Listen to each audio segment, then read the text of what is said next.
The preliminary task was really important to make sure I was using the right symbolic, technical, and written codes to appeal to the right audience and give the right representation. I've been asking people what they want to see in their music magazines by creating a survey on surveymonkey.com. Most of them answered a free download song, dates of concerts, songs of the week, and news about musicians. Then I asked them what kind of music do they like to see in their magazines.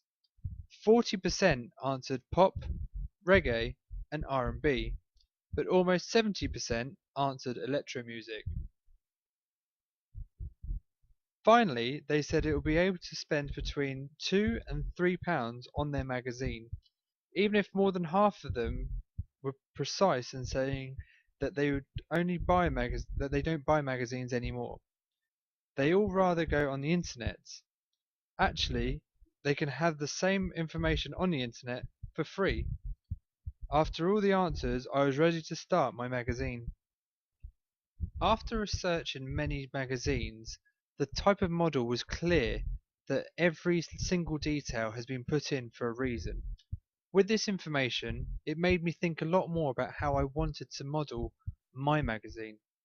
For a music magazine, you need to put your singer or band on the front cover, ensuring that she takes up nearly all of that front page to attract your audience. You also need to find a catchy sentence which is going to appeal to your targeted audience.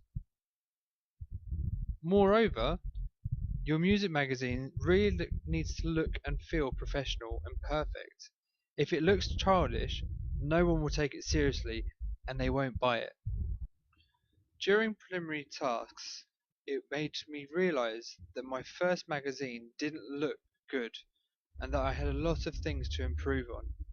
It helped me to develop my skills and to take a global view on my work. I mainly used Photoshop for the front cover and context, but I only used it to create my front cover on my college music before.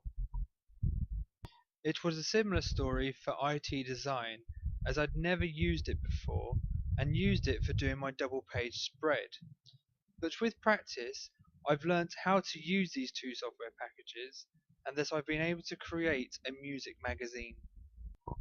By doing my preliminary task, I learnt how to evaluate my mistakes and how to improve the magazine. To be sure of my improvement, I created a new survey to ask my audience what they thought about my final media product.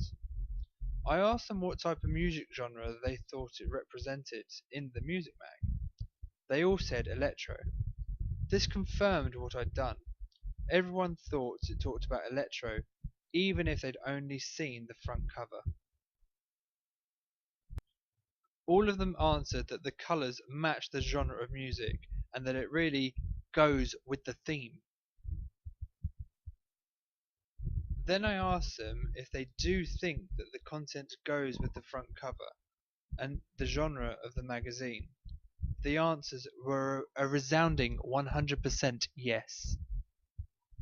But 21% said the content was a bit mixed, even if 60% said it was really good and clear.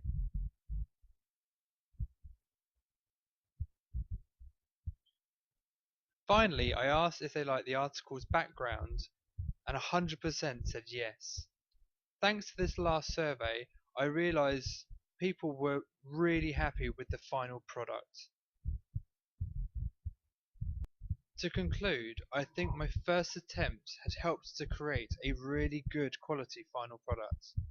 My development and my perseverance has made me change a lot of things to improve my magazine. Although there are still some things I would now change, I'm really happy with the final product.